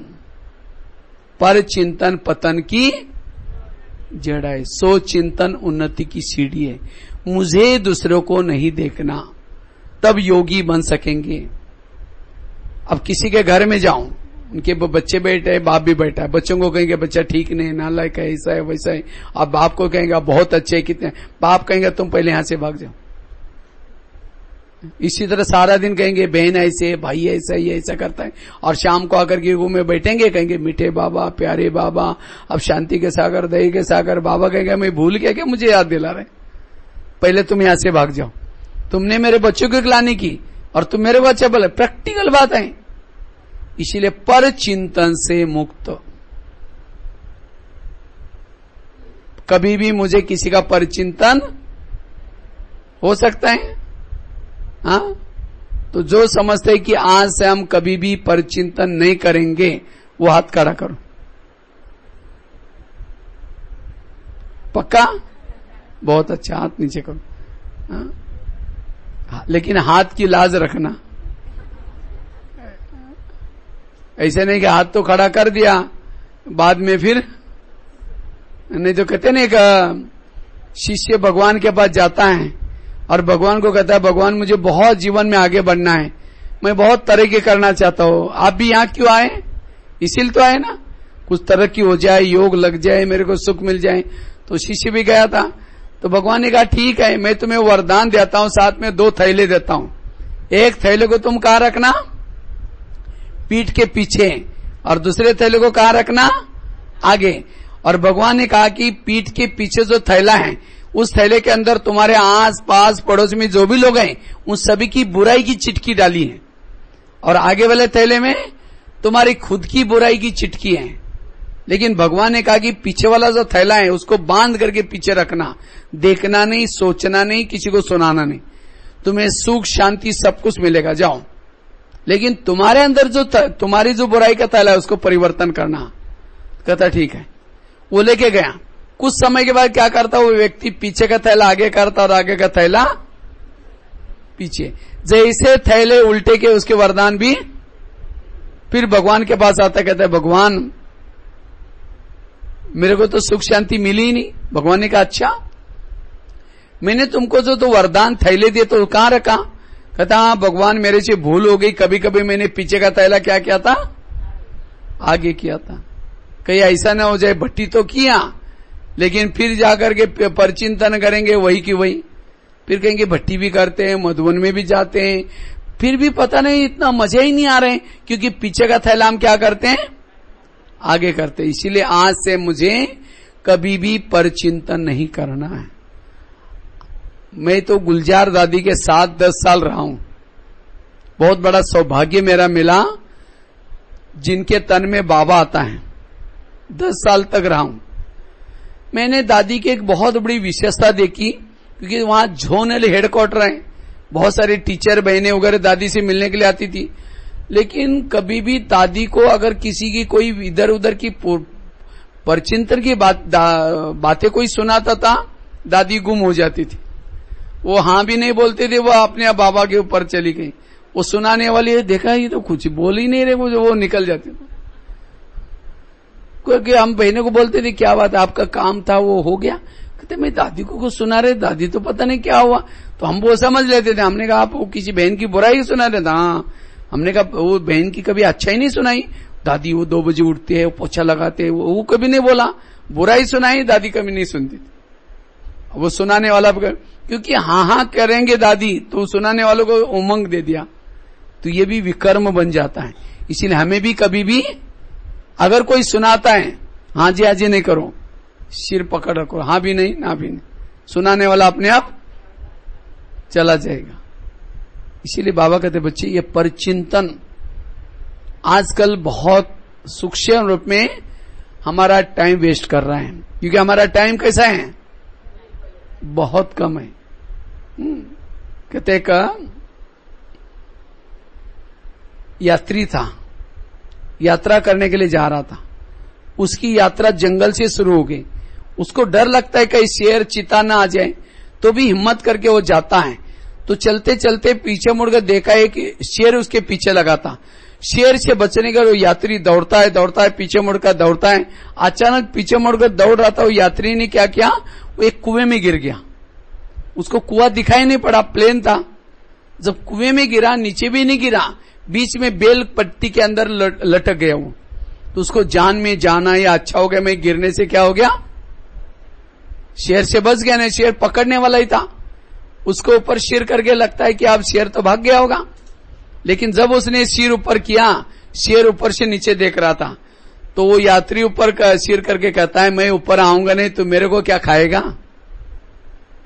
इतने में उस यात्री को लगा देखता हूं पानी कितना है कुएं में।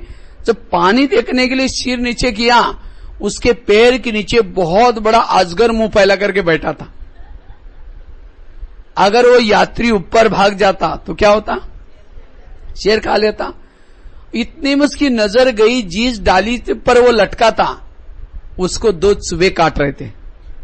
एक बाजू में सफेद चूहा, दूसरे बाजू में काला चूहा। अगर वो डाली कटती तो कहां जाता, अजगर के मुंह में। कटने से पहले ऊपर जाता तो शेर के मुंह में, शेर खाने वाला था। माना यात्री बैठा रहे तो भी मर जाता था, नीचे जाए तो भी मर जाता था, ऊपर जाए तो भी। तो उस यात्री का क्या फर्ज था, जितने भी उसके श्वास रहे उसको भगवान को याद करके सफल बनाइए, तो उसका फर्ज था। लेकिन वो यात्री क्या करता है, जिस डाली से वो लटका था उसको वहां मधुमक्खियां बैठी थी, वो शहद नीचे टपक रहा था। वो यात्री क्या करता है, शहद लेकर के चाटने में मस्त हो गया। वो भूल गया अब मैं मरने वाला हूं। ये कहानी किसी और की नहीं है, किसकी है, हम ब्राह्मणों की है। खास तो हम भी यात्रा करने के लिए परम धाम से आए थे। यात्रा करते करते अब कहां यात्रा चल रहे हैं, कलयुग की जंगल से। और इसी जंगल से सबके पीछे कौन लगा है, ये विनाश रूपी शेर। और इसे कोई भी बचने वाला, कोई चंद्रमा पर जाकर के बैठे, कोई समुद्र के नीचे में, कोई भी बचने वाला। बाबा कहते ना मैं तुम्हें खींच कर लेके जाऊंगा, तुम आओ या नहीं आओ। तो सबके श्वास कैसे, अब गिनती के श्वास है। तो हमारा क्या फर्ज है, अपने जितने भी श्वास रहे बाबा को याद करके सफल बनाए।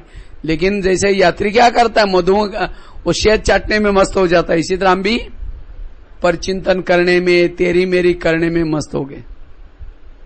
इसीलिए अब मुझे परचिंतन करके, देखा ना यहां थोड़ा भी भूकंप आया तो क्या हो गया?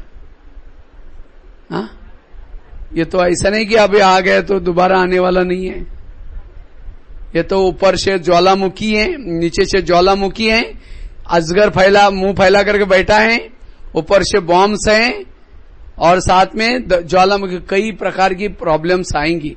इसीलिए बाबा कहते बच्चे, अब मैंने आपको जिंदा इसीलिए रखा है, तुम आज का दिन सफल करके कुछ भाग्य बनाओगे, इसीलिए जिंदा रखा है मुझे।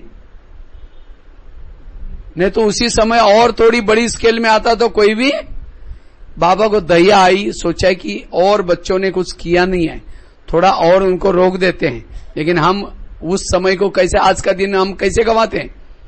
पर चिंतन करके। फिर बाबा हिसाब लेगा, मैं उसी समय ही करने वाला था तो भी तुमको जिंदा रखा और तुमने उस समय को कैसा उपयोग किया। इसीलिए बाबा कहते बच्चे, अब अपना समय अच्छाई के लिए यूज करो, या परचिंतन प्रदर्शन छोड़ दो। इसलिए ये पक्की धारणा करने की मुझे अब किसी का परचिंतन नहीं करना। दूसरी बात है, दूसरी धारणा है, आत्माभिमानी बनो। जब तक आत्माभिमानी नहीं बनेंगे तब तक बाबा की याद। अभी कुछ दिन पहले मधुवन में बाबा आए थे, गुलजार दादी के तन में आदि मुरली हो गई थी।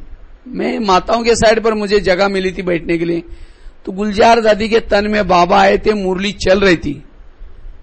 तो एक माता दूसरी माता जी को कहते, ये बाबा जी कब आने वाले हैं? तो एक माता जी बोलते हैं, ये माता जी उठ के जाएंगे तब तो बाबा जी आएंगे।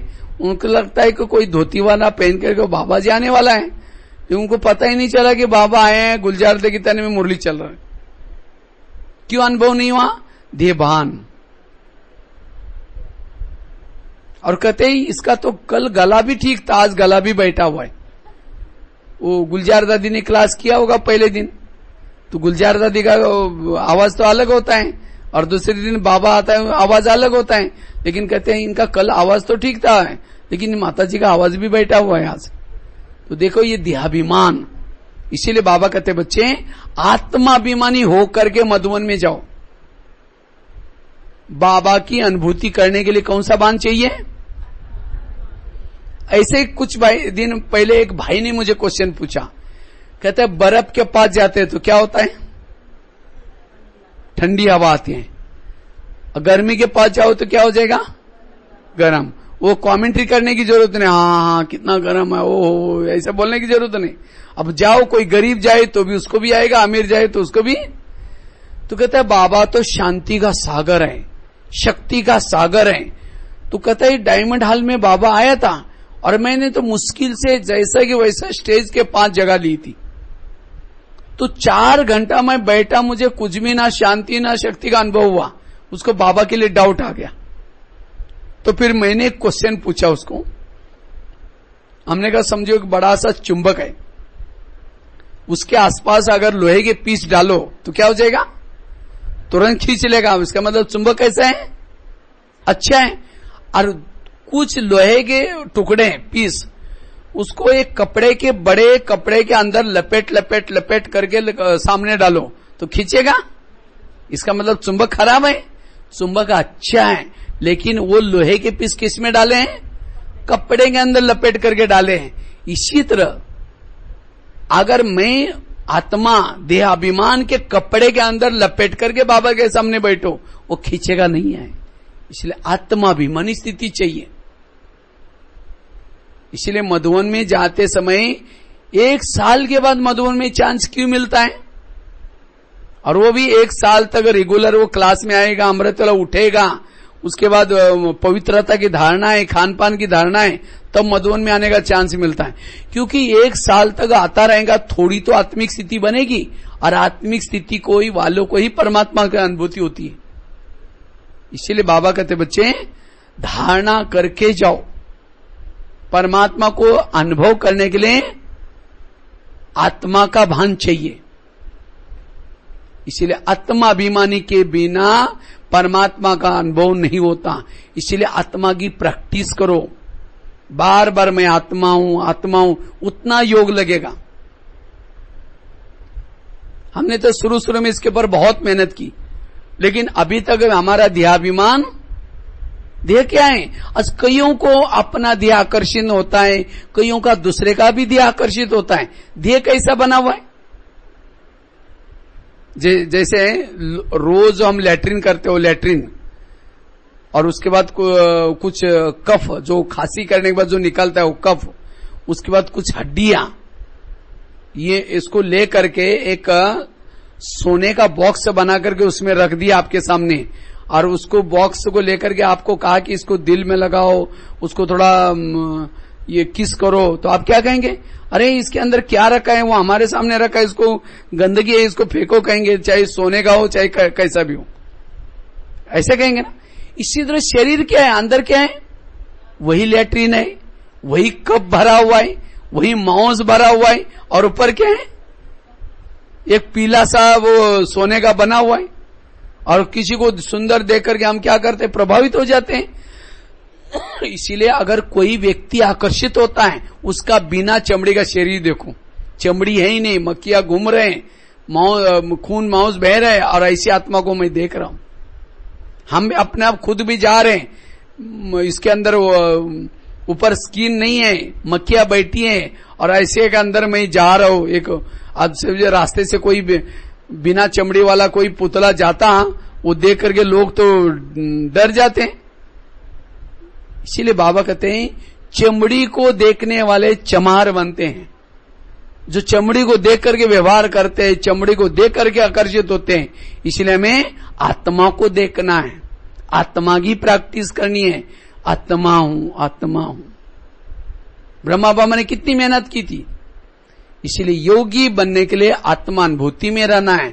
मैं आत्मा इस भ्रुकुटी में बैठी हूं, मैं आत्मा इसको देख रही हूं, मैं आत्मा हूं।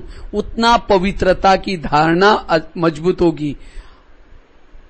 जितना आत्मिक स्मृति में रहेंगे, आपको देख करके किसी की भी अपवित्र विचार नहीं आएंगे।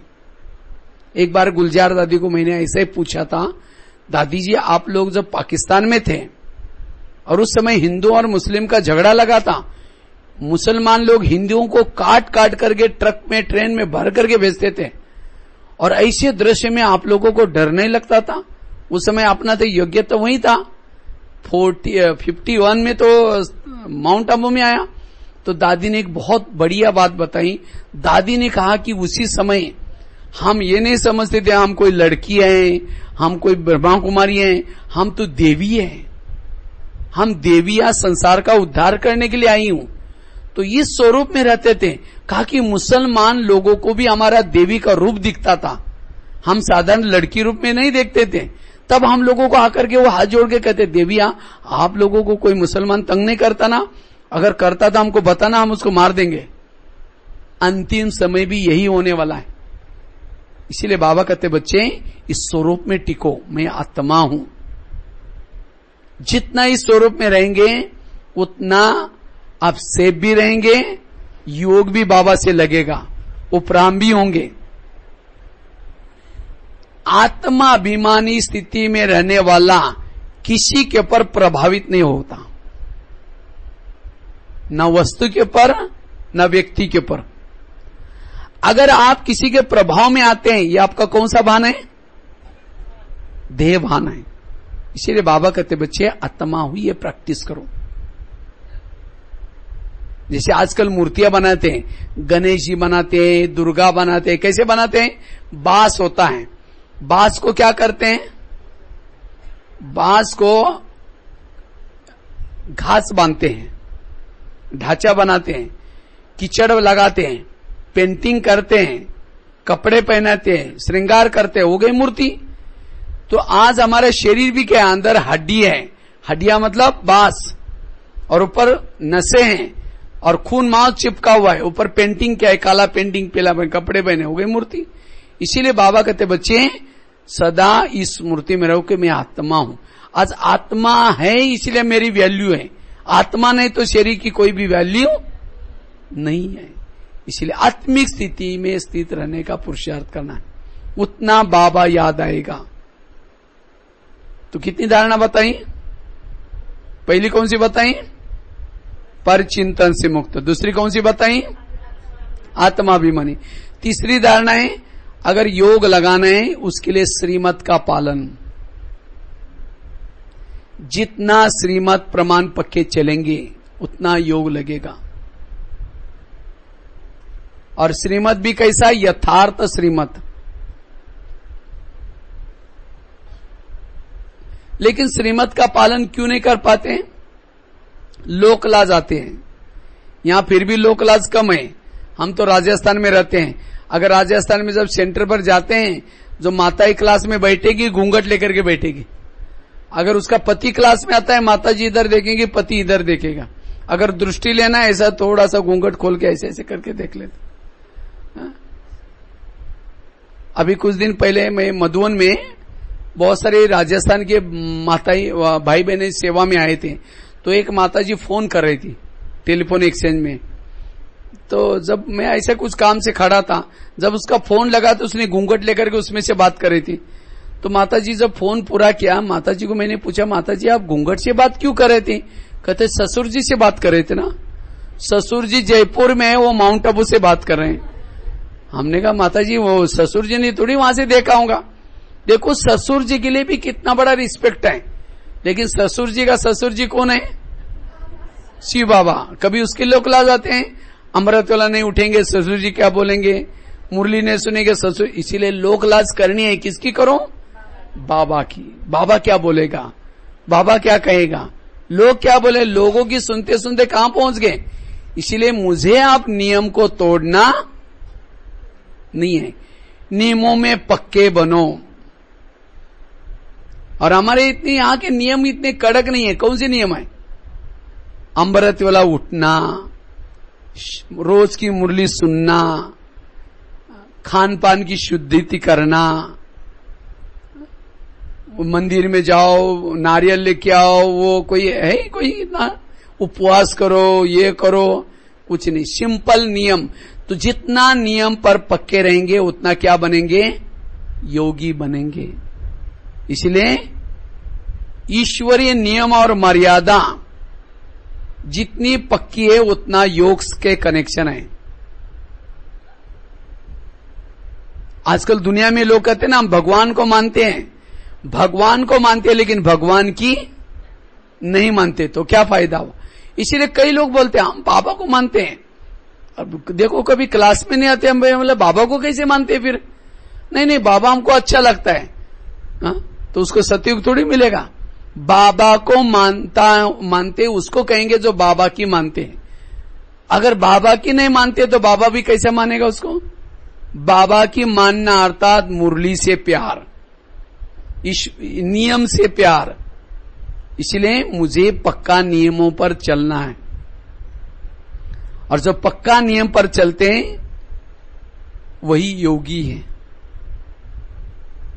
वही ज्ञानी है, वही समझदार है। इसलिए नियम को कभी भी तोड़ना नहीं है। एक तो लोकलाज कारण है, लोकलाज के कारण।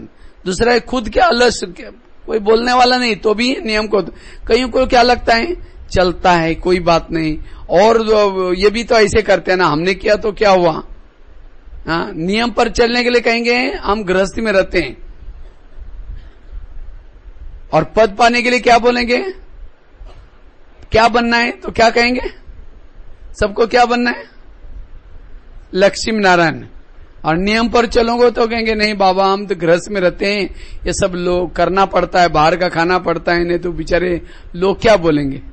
तो बाबा कहेंगे अच्छा आप लोग गृहस्थी में रहते थे, कोई बात नहीं, थोड़ा सा दास दासी बनो। नहीं बाबा हमको तो लक्ष्मी नारायण चाहिए। इसलिए जितना जो नियम मर्यादा में पक्के रहेंगे उनका पद भी पक्का ऊंचा पद होगा। इसलिए नियम पर पक्का चलना है। नहीं तो जैसे भक्ति मार्ग कोई गलत नहीं है, भक्ति मार्ग भी अच्छा है, लेकिन भक्ति में क्या है, अर्थ का क्या है, अनर्थ। आज कई भाई बहन ज्ञान में आते हैं लेकिन क्या करते हैं, नियमों को भी समझना जरूरी है। समझो कोई पति और पत्नी ज्ञान में चल रहे हैं, क्लास में आने का टाइम हो गया तो पत्नी क्या बोलेगी पति को, भाई जी चलो जल्दी क्लास में, नहीं तो मुरली पूरी हो जाएगी। अगर यही कोई पड़ोसी सुनेंगे तो उनको लगा रहे ये तो अपने पति को भी क्या बोल रहे हैं।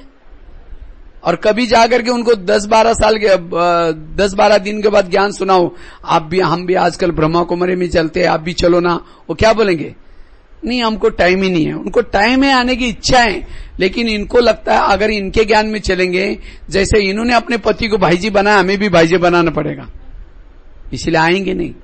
तो नहीं आएंगे तो विकर्म किसका बन गया, हमारा बन गया। क्योंकि बाबा का नियम कोई है नहीं कि आपने पति को भी भाईजी बोलो, जो बोलते वो बोलो, लेकिन भाई और बहन की दृष्टि बनाओ। अब दृष्टि वृत्ति कुछ अलग, और कहने में भाईजी बोला क्या फायदा। इसको कहते हैं विचार सागर मंथन। एक एक शब्द के पीछे बाबा का भाव समझो क्या है। बाबा कहते बच्चे देह से सर्व संबंधों को भूल जाओ, सब विनाशी है। तो कई क्या करते, जाना ना बंद करते, कहते अज्ञानी है ना, क्या जाना है उनके पास। अच्छा कई बार जाएंगे तो क्या करेंगे, कहेंगे तो हमारे यहां आते नहीं। तो अगर उनको ज्ञान सुनाएंगे, हमारा ज्ञान बहुत अच्छा, आप भी चलो ना, वो कहेंगे हमको टाइम ही नहीं है। इसीलिए बाबा कहते बच्चे बाबा के शब्दों को समझो। भूल जाओ मतलब कैसे भूल जाओ, मन बुद्धि से भूल जाओ, बाकी जाओ आओ जो भी करते करो सब, नहीं तो फिर डी सर्विस हो जाते हैं उससे भी। इसलिए तो कहते ना, एक भाई ज्ञान में चलता था, 5-6 साल ज्ञान में चलता था। तो एक बार वो होटल में गया और 1 किलो समोसा मंगाया। और समोसे जानते हैं, मैदे को बेल करके आलू भरते हैं, समोसा मंगा करके मैदे का छिलका फेंकता है और आलू खाता है। तो मैनेजर ने बोला कि आप मैदा पसंद नहीं करते हो। कहता पसंद तो करता हूं, लेकिन आजकल मैं ब्रह्मा कुमारी में जाता हूं, उन्होंने कहा कि बाहर का नहीं खाना है, इसलिए मैं बाहर का फेंक करके अंदर का।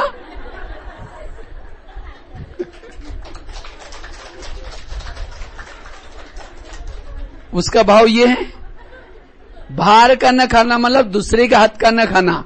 इसीलिए होटल पर क्या शब्द लिखा है, होटल, हो सके तो यहां से टल, होटल मतलब हो सके तो टल। सिनेमा मतलब पाप की मां है, अर्थ का। इसीलिए बाबा कहते हैं शब्द के पीछे अर्थ भरा हुआ है। ऐसे एक माता जी ज्ञान में चलती थी, तो गांव की माता जी थी, सेंटर पर आई। तो सेंटर पर आई तो उसी दिन बहन जी कुछ किचन में कुछ सेवा कर रही थी। तो माता जी को कहा, माता जी एक वीआईपी आया, आप उसको कुछ समझाओ, तब तक मैं किचन का काम सेवा करके आ जाती हूँ। तो बहन जी ने क्या किया, वो माता जी क्या करते हैं, पहला चित्र लगाता लक्ष्मी नारायण का। तो कोई वीआईपी आया था, उसको समझाते आप रोज यहाँ सेंटर पर आओ, आपका ट्रैक्टर बहुत अच्छा हो जाएगा। कहते ट्रैक्टर यहाँ के गैरेज का काम सिखाते हैं। कह रहा मेरा ट्रैक्टर पे नहीं, कहते लक्ष्मी नारायण को भी ट्रैक्टर था, वो एक बार ट्रैक्टर से गिर गए, परमात्मा उनका ट्रैक्टर ठीक करने के लिए आए। मेरा ट्रैक्टर भी यहां से, वो कैरेक्टर बोलने के बजाय ट्रैक्टर, ये अर्थ न समझना। इसीलिए बाबा कहते बच्चे, बाबा कहते ना बच्चे लक्ष्मी नारायण की ट्रैक्टर कैरेक्टर से गिर गए थे, मैं उनका कैरेक्टर ठीक करता हूं। वो कैरेक्टर बोलने के बजाय ट्रैक्टर बोलना शुरू कर दे। ऐसे ही गुजराती माताजी को किसी ने पूछा, आप लोग ब्रह्मा कुमारी में क्या करते हैं? कहते हम मोटे मोटे बिल्लाड़ बाप को याद करते हैं।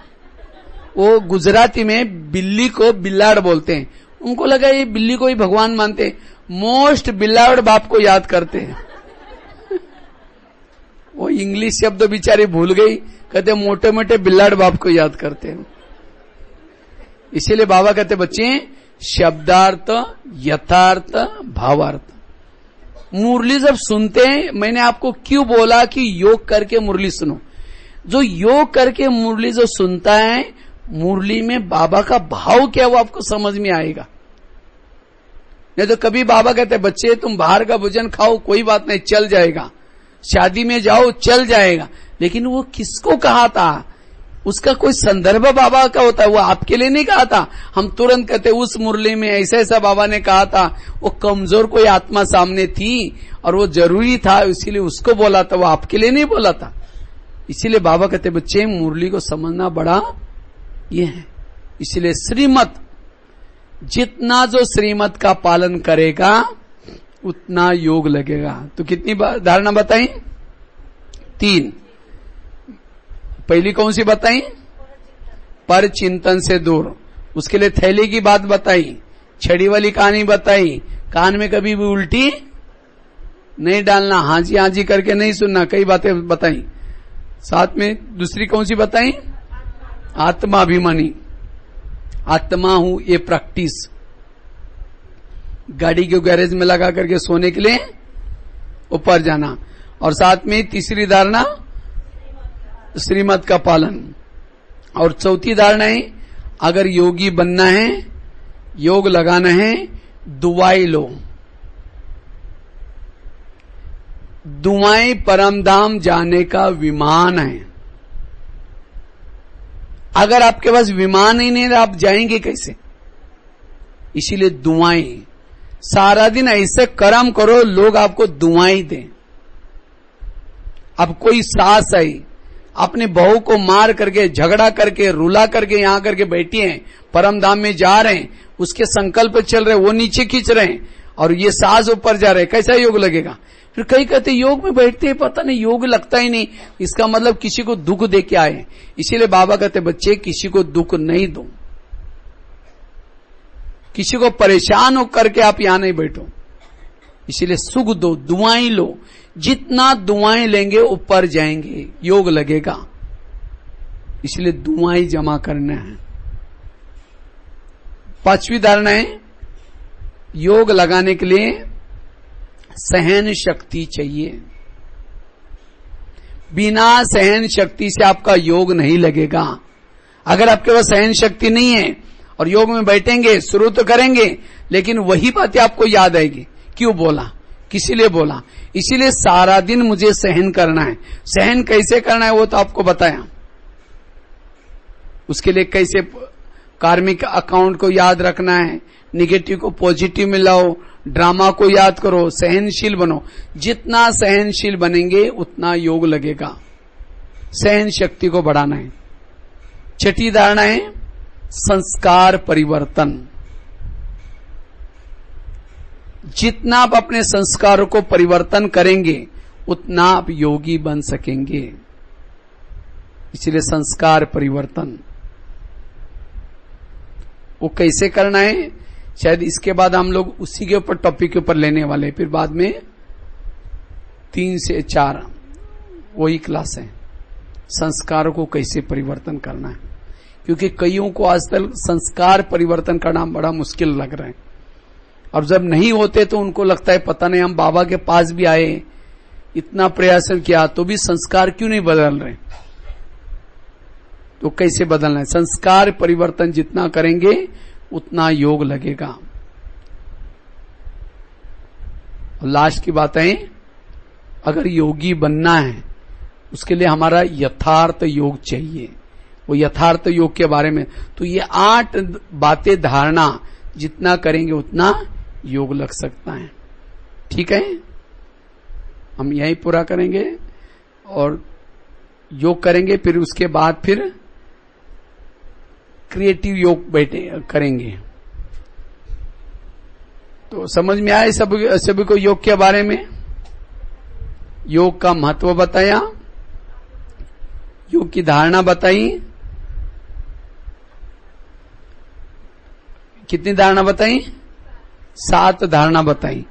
योग का महत्व और योग कैसे लगाना, और योग में विजन बना करके, जैसे मैंने आपको बताया विजन, एक देवी का एक ही विजन बताया, मैं शिव शक्ति हूं, तो उसके लिए कैसे हम परम धाम में जाना है, वहां का दृश्य, बुद्धि के सामने दृश्य निर्माण करना है। उसके बाद जैसे परम धाम में गए, फिर नीचे आए, फिर कैसे कैसे ऐसा दृश्य बना करके आप योग लगाना। ठीक है, ऐसे हमने तो करीबन 2000 विजनों के अलग अलग अभ्यास किए थे। जब बुद्धि विजन की भाषा जानती है, दृश्य की भाषा जानती है, बुद्धि ज्ञान की भाषा नहीं जानती। दृश्य बुद्धि के सामने से कभी नहीं भूलते। इसीलिए जब भी आप योग लगाते हैं उसके दृश्य बना दो। परम धाम का दृश्य आपके सामने आना चाहिए। अगर आपकी बुद्धि कहीं और लटकी हुई है, बुद्धि को ताला लगा हुआ है, बुद्धि के सामने दृश्य नहीं आएगा, और जब दृश्य नहीं बुद्धि में तब योग नहीं लगता। इसलिए हमें बुद्धि के सामने वो परम धाम को बार बार देखने का प्रयत्न करना है, बाबा को देखने का प्रयत्न करना है, अपनी आत्मा को देखने का प्रयत्न करना है। तो इसलिए बुद्धि जैसे कैमरा होता है, उसको चालू करते हैं, चालू करते हैं, उसका लेंस खुल जाता है, फिर बंद किया लेंस बंद हो जाता है। इसीलिए बुद्धि भी एक लेंस है, जितना जितना मेगापिक्सल ज्यादा है उतना वो क्लियर है। बुद्धि क्लीन चाहिए और क्लियर चाहिए। अगर बुद्धि के ऊपर व्यर्थों की धूल है, वो परमधाम का दृश्य दिखाई नहीं पड़ेगा। इसलिए हमें परमधाम को स्पष्ट दिखने के लिए बुद्धि को स्वच्छ रखना है, और मन को कैसे रखो? हल्का। मन हल्का, हल्की चीज कहां जाती है? ऊपर जाती है। कई कहते हैं मेरा मन बाबा में लगता ही नहीं। क्यों नहीं लगता? जिसका मन भारी है, सोच सोच करके एक लोहे का मन लेकर के ऊपर पे हो जाएगा, लोहे का मन ऊपर कैसे जाएगा? इसीलिए मन को हल्का रखो और बुद्धि को कैसे रखो? स्वच्छ। ये दो, ये ज्ञान और योग, ज्ञान किसी लिए हमको मिला है? मुरली क्यों सुननी है? इसे मन हल्का और बुद्धि स्वच्छ रहेगी।